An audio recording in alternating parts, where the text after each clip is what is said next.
Hey, what's good, everybody? Welcome to another live session with the Hype Magazine. I'm your editor-in-chief, Dr. Jerry Doby, and I'm just almost ashamed to even use my title with the man who's I've got on this screen today. He is the iconic, the legendary Dr. Walter Menninger of the world famous Menninger Foundation, the family that has changed the face of mental health treatment and research as we know it. I met this gentleman at the Round Table Bookstore in Topeka, Kansas, as he released his new tome called Like What You Do, the memoirs of Dr. Walt Menninger, in conjunction with Todd Fertig. You might remember Todd from Legacy. It's a baseball book. Amazing, amazing people. And I was damn near in tears when I got a chance to meet this man face to face because my family has a personal connection. My grandmother worked at the foundation when it was here in Topeka, Kansas. Um, and some of the treatments that I've gone through on my return from the war zones are based on the Menninger Foundation's teachings and practices. So I want to say thank you for what you and your family have done. And it's an honor to have you with us today on the Hype Magazine. Thank you. You overblow our accomplishments, but I graciously accept them for the family and all of the people who've been involved with Menninger over the years. Well, I appreciate you. Look, we have the book, we have the professional papers and news reviews, and throughout 94 years, is it? Or 93? No, the 100th anniversary of the Menninger Foundation will be next May, Next May, next April. next April. The my In order to buy the farmhouse that would become the home of the Menninger Sanitarium, where they could house the psychiatric patients. They formed the Menninger Sanitarium Corporation and incorporated it on April 1st, 1925, to raise the money, to sell stock, to raise the money. And the townspeople bought stock in the Menninger Clinic and Menninger Sanitarium Corporation. So we take the April 1st date. They actually grandfather started his practice in 1890 as a family doctor. His oldest son joined him in 1919. And then the youngest son came back in 1925. And they formed the core of the staff for the Menninger Sanitarium. Okay. So was there a benchmark moment for you when you decided to follow in the family trade, so to speak? Not one moment that I remember. Is somehow uh, somewhere in my before adolescence, I had in my mind wanting to be able to work with my father, and he had written a book to be kind of a little primer about psychiatry to help lay people understand uh, what's all about, entitled "You and Psychiatry." And this was during my adolescence. And interestingly enough, he gave me a copy to read along. And I think it explains psychiatry better than almost any other book. It's out of print, but it's a wonderful primer to try to understand yourself. And it gives a good discussion about what psychiatry is all about. Okay. So that kind of sparked, so it was a familial kind of thing. I wanted to hang out with my dad and follow in his footsteps. Well, but the family was not, I mean, the children and spouses and so forth of Menninger doctors were not involved. although as a youngster, um, there were times, there was a time when I went out to and shined shoes for the patient in the barber shop. Wow. That earned a little money, Okay. but for the most part, uh, that was I really didn't understand that world, and not until much later when I could understand what's going on in mental health treatment. Okay. Okay. Well, you've got a long and celebrated family history and your own history, and I have perused through like what you do. This amazing, amazing. Look, we're talking about 48 chapters, 429 pages of It narrative. is a tome. It It is a tome. 100% a tome covering everything. I have, besides the Menninger uh, family history, I have a couple of favorites. Chapter 26 specifically. Living may be may be hazardous. I am going, wow, this follows my life so closely. I mean, as a father of six, married for 20 years, just waking up and dealing with myself, it can be hazardous. Can you just have a little fun with that and tell me about that particular chapter? I hate to start there in the middle of the book. Uh, I have to remind myself. Uh, 20, what, chapter 26? Chapter 26 starts on page 227. Okay, yeah. Um, They have so much. this well, this was prompted in part by um, there was a period in my life when I was invited to author a syndicated news feature, and there were advice columns and there were medical columns, but there were none oriented to mental health. Mhm. And so uh, I was approached by a syndicate, actually a syndicate that Doonesbury made, that Oh was based wow.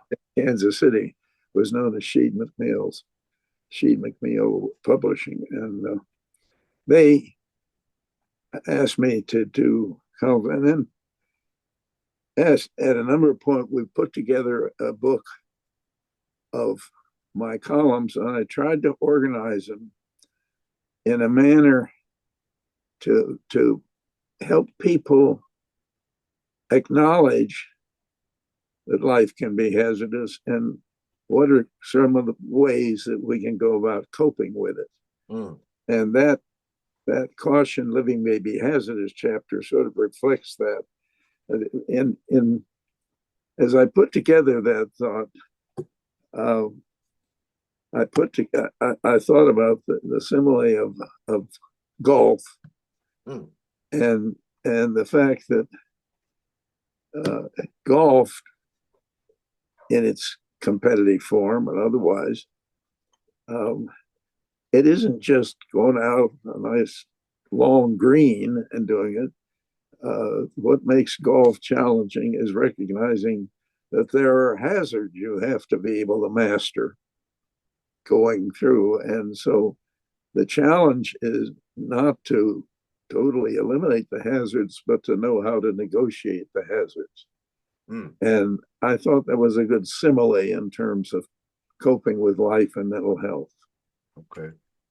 Now you know, I use this term that we're in the age of babies raising babies, and to the point where, you know, some of the coping skills and lessons that we learned from our elders, that stuff ain't always going to be easy. And your ability, and I love it, to give it to them straight, be a straight shooter. You know what I mean? It seems that that skill set in modern day has slipped by the wayside, and we can't talk to these kids, and they're trying to shield them from life's problems. And so, in particular, this chapter stood out for me in the new reality of raising. I'm a father of 6 and a grandfather of 15. And so I'm like, man, how do we give it to them straight, without losing relationships? I think is the scariest part at this point. Well, the first thing to do is to listen. I mean, my my role as a psychiatrist in many cases is not to tell somebody something, but to listen and help them piece it together, to help them see connections that they overlook or blind themselves to. Uh, and it's not so much having the magic pill or the magic solution, but helping them figure out and come to the conclusions that they need to come to solve the problem. Okay. All right, parents, you're gonna have to figure this one out. You know you're gonna have to go get the like what you do Well, talk. I tell you the story of that. In that, Yeah, let's get it. I learned that from a mentor in my medical school who wanted to be a chemist like his father, and his father wanted him to go to medical school. So he dutifully went to medical school and hated every minute of it. And he didn't really enjoy medicine until after he was out and serving his time with Uncle Sam and serving as a family doctor. And he found the enjoyment in working with health and family and so forth. And so he then came back and he got a job with the Sloan Kettering Institute in New York as an employee physician, but with the condition that he could get some lab space. And with a colleague, he then did research to identify, and was he and his colleague identified a test that determined when there was damage to heart muscle in the bloodstream. And basically, he he was able to accomplish both, be a doctor and enjoy medicine, but do what his father did. But he said at that point that the important thing was not so much to do what you like, but to like what you do.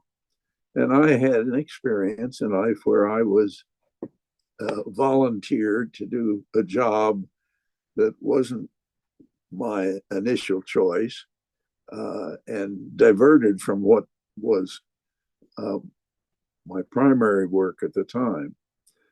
But the it led to a decade of remarkable opportunities, and I liked it. It just wasn't what I would have chosen myself to do.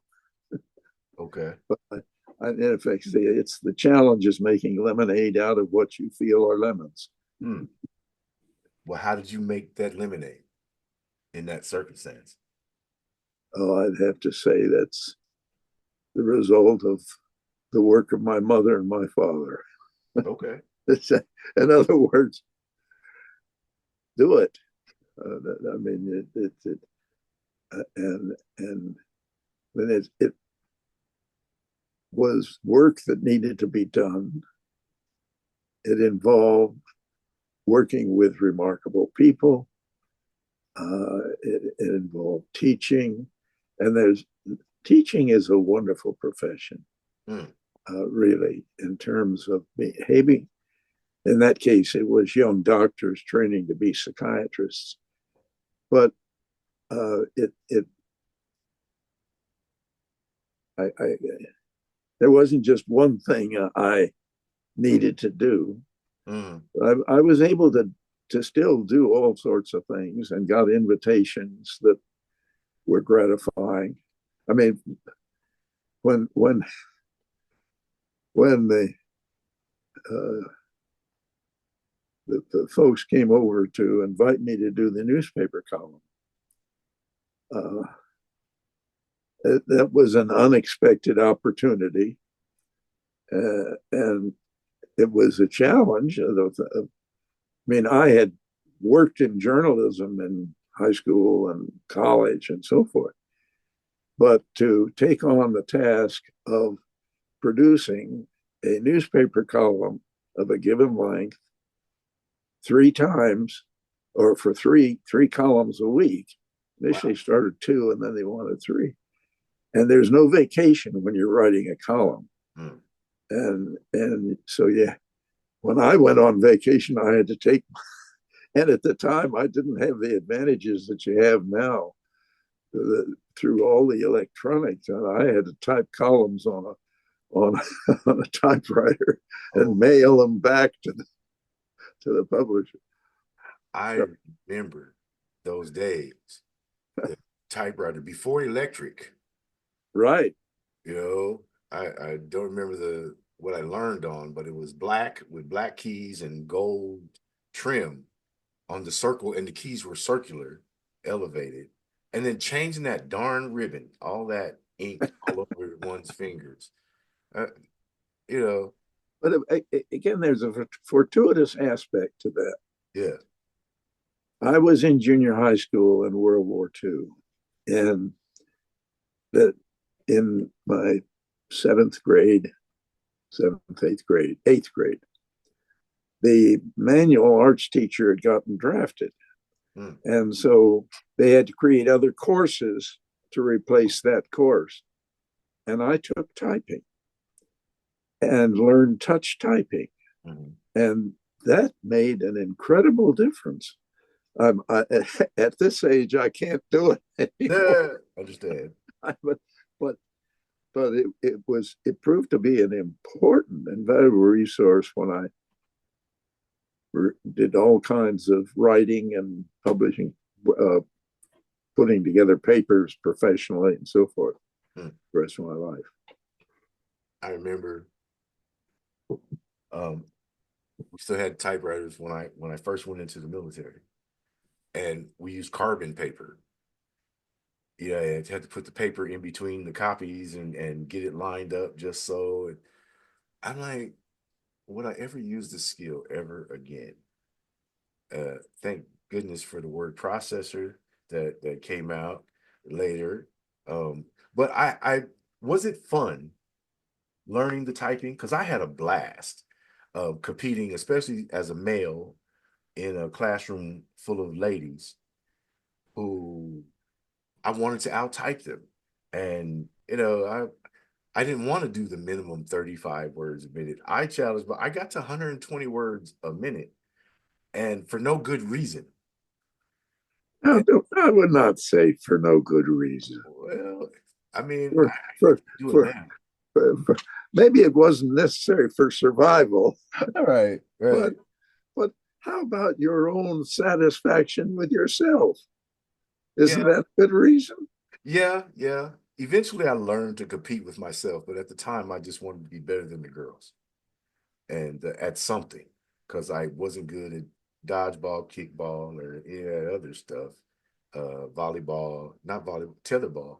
You know what I mean? So I was always getting whooped, but at the typing, I had good hand speed and good finger speed and memory. I'm like, okay, this is fun. That was my fun part of it, out of the drudgery of school.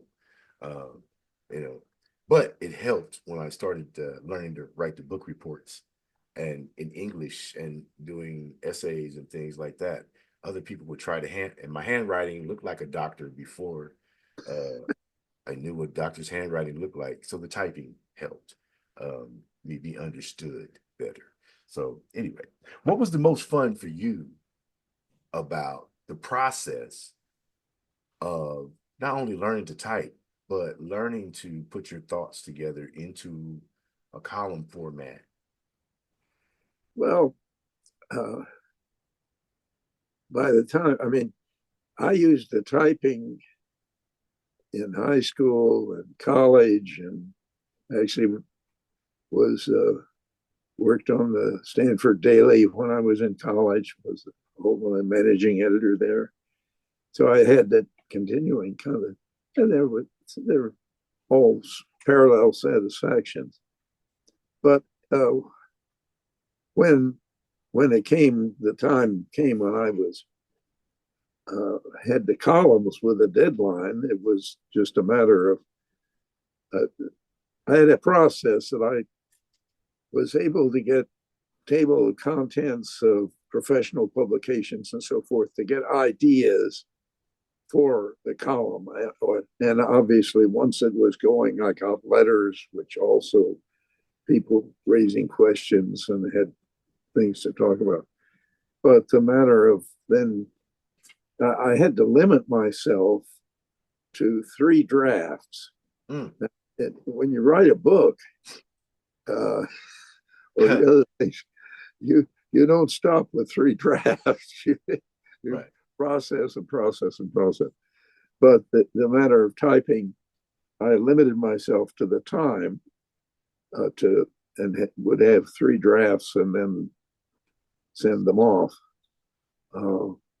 And in other words, you never achieve perfection even with 10 drafts. You can always edit and do better.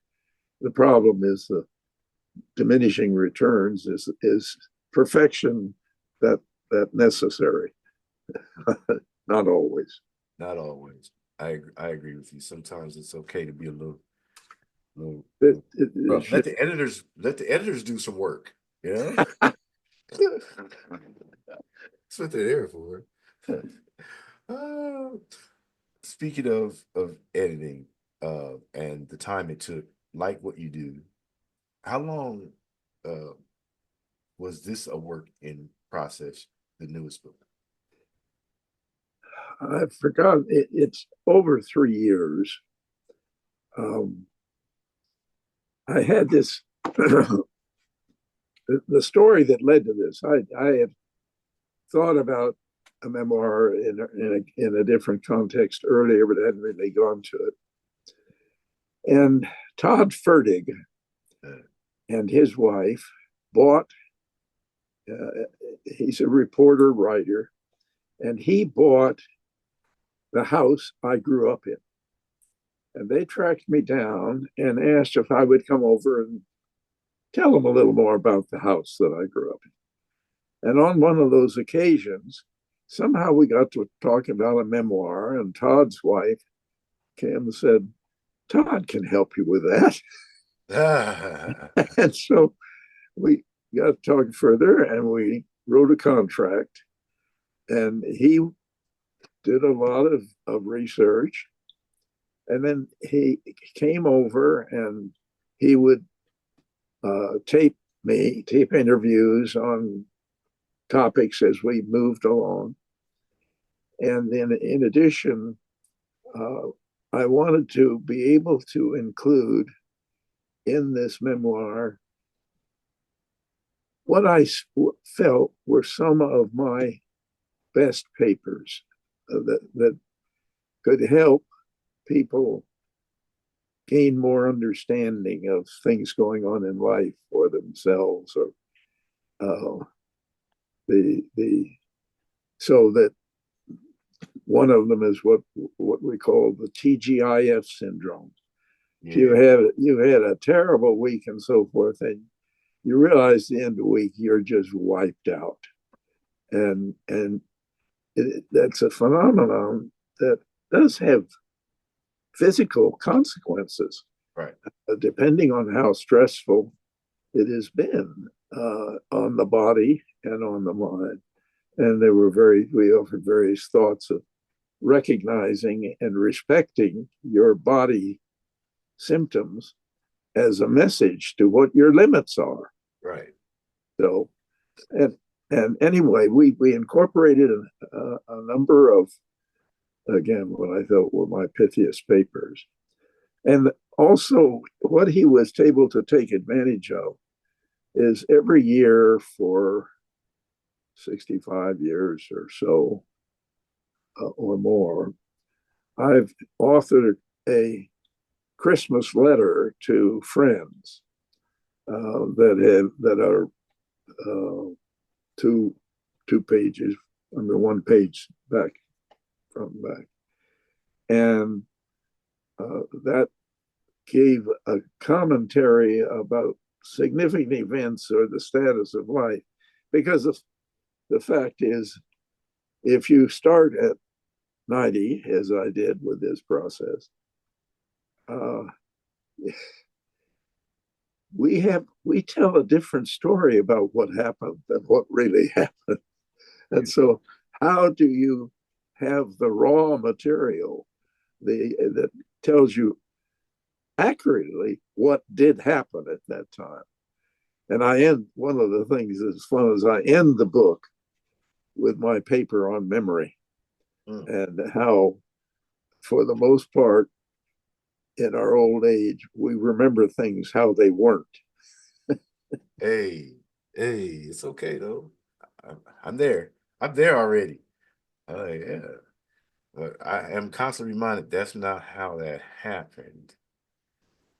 That's right. Sit over there and be quiet and let us tell you how it really happened. I'm like, man, why can't I have it my way sometimes, man? Um, so much fun. And the fact that you mentioned the TGIF, and how stress uh can create or bring on illnesses, very important in this day and age that's with so many economic concerns and, family structure concerns, et cetera, et cetera. Um, a lot of people are working two or three jobs or working jobs that where you don't like what you do, post office, for example, that maybe they're working 18 hours a day, 7 days a week, and getting sick because you're stressed out not only from the physical activity, lack of rest, but also the need to produce a certain do they still call it quota of work? Do they deliver so many packages and letters um, daily and not get home before 11, 12 o'clock at night? Somebody told me about coming up and dreading putting the key into the ignition of their car to go to work. Can you, and I'm not asking you for a therapy session, but can you just elaborate just a little bit more on um, the really strong necessity to say no and protect your mental health despite what others are demanding from you? It's not easy to do, True.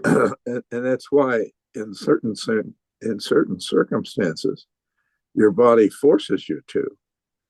I mean, that's one of the effects of the TGIF syndrome that the body's saying, no, this is all you can do. And you got to take time out. Right. Um, the value in acknowledging the concept is to recognize the symptoms so you can consciously make some changes uh, before you're wiped out, ideally. Yeah. I mean, I when I was in medical school, uh, at Christmas time in New York City, where I went to medical school, the post office would hire people to work and help sort things out during the night. And so for a week, I could go work at nights, post office to get some money for Christmas. Mm-hmm. And you know, I one year that I did that, the next week, I was wiped out. Yeah. And Christmas vacation was spent more in bed. And so I had to acknowledge, no, Walter, you can't burn the candle at both ends like that. I had fun with that chapter because you were talking about you know, preparing for the boards and examinations being one of the greatest joys. But the process leading up to that, I was sweating and exhausted just reading that section. I'm like, I kind of remember when I was getting ready to sit for my defense, on the thesis, and I'm going, man, these characters, what am I, so it was exciting and the adrenaline, but I had like a week's worth of adrenaline because then when they gave me my date, I'm like, I got to go sit for this. And God, who's on this panel? Do they really understand where I'm coming from? And it was fun, but I felt TGIF after it was over. I was like, thank you. Please, can I just get my diploma and let me go? Let me just, let me go. So it was fun. So I really enjoyed experiencing your journey in that chapter, the TGIF. They one of the examples that I mentioned was when I had to take my specialty boards in psychiatry, Right, which was 6 hours of oral examination at that time. right.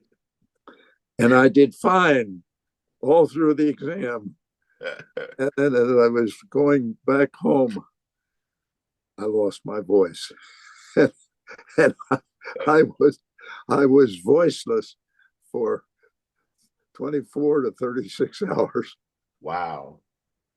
Wow. What a story. You to have been a fly on the wall to witness your life, from the young age and the becoming aware of yourself in the world. That would just be amazing, an amazing movie. Please, God, tell us that we're going to get a visual out of this too at some point. I know they've negotiated. If they haven't, they're missing out. Like what you do, the memoirs of Dr. Walt Menninger, out now. And It, it, if you're local in Topeka, where he's from, it's Round Table Bookstore. It's in the old Topeka but area. Yes. it's also available from Flint Hills Publishing. Flint Hills Publishing, but you can order. The problem you're dealing with a 93-year-old fella. What the books are available from what publisher? Amazon, Ingram Spark. Amazon. You can order from Amazon, Ingram Spark publishers. Wherever books are sold. And you can order it through your bookstore. I mean, the bookstore knows how to get them. Yeah, Barnes and Noble, Books a Million, all the way across the United States, it's available. It's a memoir. Could I ask you this one reflective question? From the inside looking out, how do you describe Walter Menninger? The collection of stories are there, but if you were to encapsulate that into a brief summary of not only your life, but as you see yourself inside looking out as a man. I don't know how to do that. In this, I mean, trying to give it in a simplified manner or a succinct manner. I have been impressed and humbled by responses that I have got.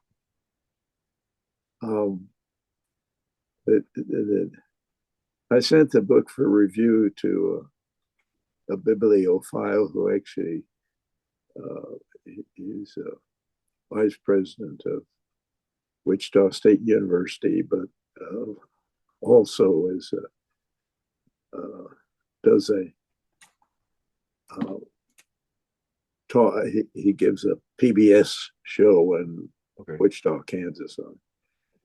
And I'm reading. He sent me the script for the show that he's going to do sometime this fall, and I'm so humbled. But he was so struck by that.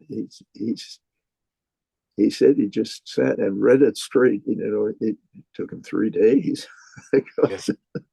Yeah. but but that I'm humbled by how people have resonated with my experiences. And part of it, I think, is my attempt to make things, some of life experiences understandable, uh, that and to know things that are quite normal. But I'm deeply humbled by the reactions that I've received, and I only have to give credit to my mother and father, and to my bride, who I lost a number of years ago, and to the, the people who have helped me to become what I am. Okay. Some of you paying attention, this is a different kind of conversation than we might normally see on the Hype magazine, but very important, as we go through, especially we just finished the 50th anniversary of hip hop. We're closing out the 51st year of hip hop. And Dr. Walt here Ah, is I, now part of the hip hop culture. He is on a project with a young artist out of Topeka by the name of SJ the Artist. We know him as SJ Hazim. He did an intro on the album called AIM. And also, SJ is mentioned in Like What You Do, the memoirs of Dr. Walt Menninger. He calls SJ his hip hop translator. And I'm looking at the smile on your face, and I can see that this is a phase or that you experience some joy out of and having a lot of fun. oh, it's extraordinary, and it's only been in the last few years that I've been exposed to that I had the experience of sitting in on a hip hop presentation, a hip hop performance that SJ did for a number of high school students. And what fascinated me at that, I couldn't follow all of it, but for each refrain, the kids in the audience, after the first refrain, picked it up and were singing with him, were doing the hip hop with him. And from that, SJ has become my interpreter now. But I think it's been fun to be able to tune into a new language. That is wild. When I heard, I'm like, what? You got a Menninger on your project? The intro, and I listened to AIM, which is out now, by the way. You can purchase it online. And when I heard the intro and I heard your voice, I'm going, wow, what a powerful statement that what you've experienced and what you've cultivated and what you've taught still applies uh, today and drew the love and admiration of a hip hop artist who's also a community activist and someone who had their own challenges um, and emerged, from the maze triumphant. And to have you on, I just thought it was like crossing of generations and languages, Life experiences life don't experience. stop at 90. You have Right. new opportunities. Right. You never give up. So I say that to the young people, say, oh, the old people don't know how to talk to us and this and the third. Well, for me personally, I don't really want to talk to you.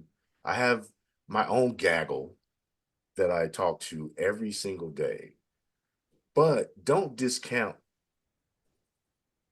age and stow it into this container as if they're never going to understand me or they're never going to be able to appreciate what I do as an artist, as a thinking person, as an aware person. And Dr. Walt, not only including SJ in the book, but also being on this album project tickled me to no end. And I'm a hip hop head. So to see, the convergence and the confluence of what you guys are doing, what SJ is teaching through his music and his community activity and what you've done throughout your life and through this book sharing, I just have so much hope, that good common sense that comes from psychiatry.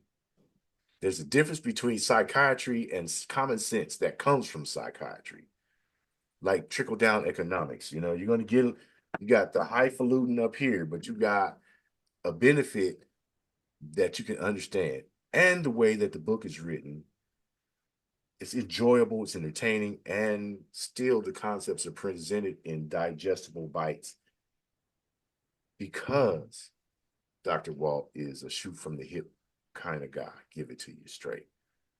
I've enjoyed the book. I enjoyed meeting you and sitting with you. Likewise. Um, I look forward to more conversations. I know that you're busy. I've held you for a considerable amount of time. I'm not that busy. Not that busy. Is there anything you wanted to cover in this conversation that I may have neglected thus far? No, I'm another new experience. When one Well, that life begins at 93.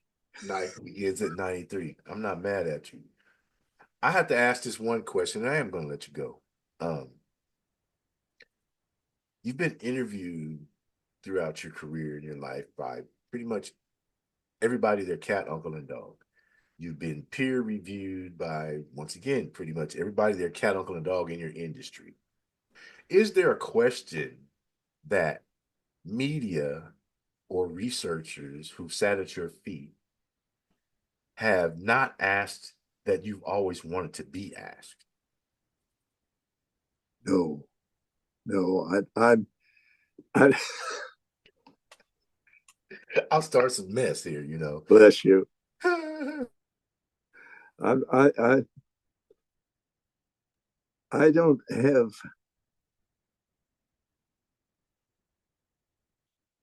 any anything that well, I can't express any need for other questions or other thoughts. I'm more interested in still learning and having an opportunity.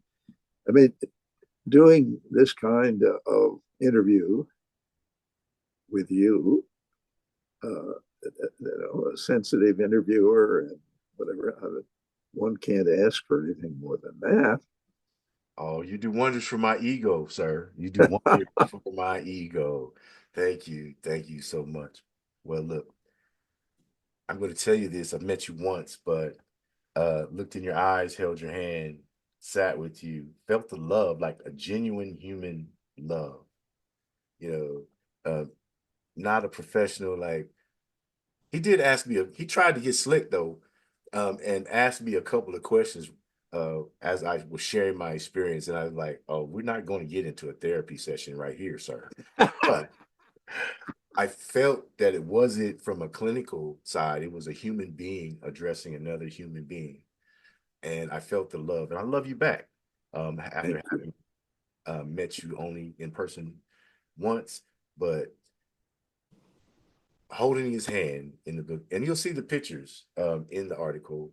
I have a nice um, collection of our meeting. You'll see like This is a genuine human being. But I hope this isn't the only opportunity I have to visit with you. Oh, absolutely I not. don't need to have visits of this nature to share with the world, but just to visit with you. Oh, I plan to make it. I plan to take the opportunity I that mean, has been do granted. if you come this way, I uh, shall. I shall. I'd I like to will visit. come that way. Trust me. I own property in the city. I have to check on it from time to time. So this will be an additional. I'm home most of the time. Okay. I will definitely Well, reach out. And I have would your welcome number. I have your direct number. I will you. reach out. I look forward to hopefully doing some justice to this story. I gotta wipe my eye because I really feel this human to human. And I don't care what you think about journalistic indifference, you people out there listening to us or watching us. This man touched me and it was electric. His heart reached out and we connected. And I had to have this conversation.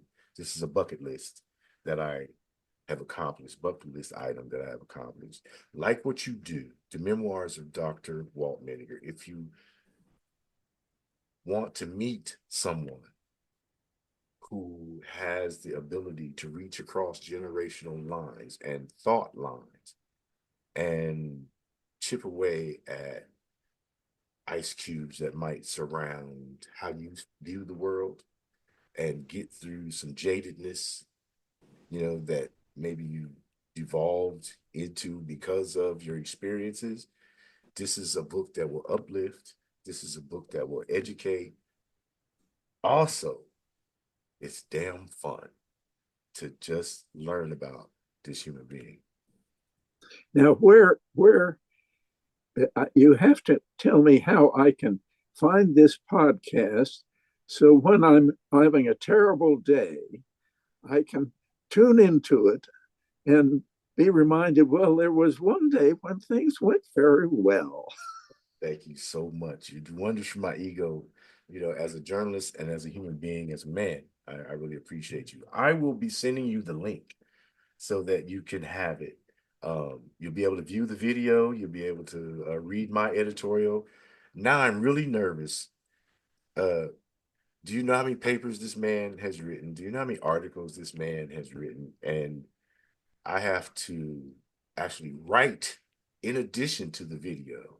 So, but we'll be on iHeart podcast, we'll be on Apple Podcasts, we'll be on Spotify, iTunes Podcast, Odyssey, Audible. We'll be all over the world, actually. And then, of course, on the Hype Magazine website, that's where the editorial will be. And this video will be included and embedded into that editorial article as well. And I'll provide all the links so that you can visit us anytime that you like. Thank you. All right. All right, everybody. Like what you do. The memoirs of Dr. Walt Menninger. If you know, you know. All right. Peace.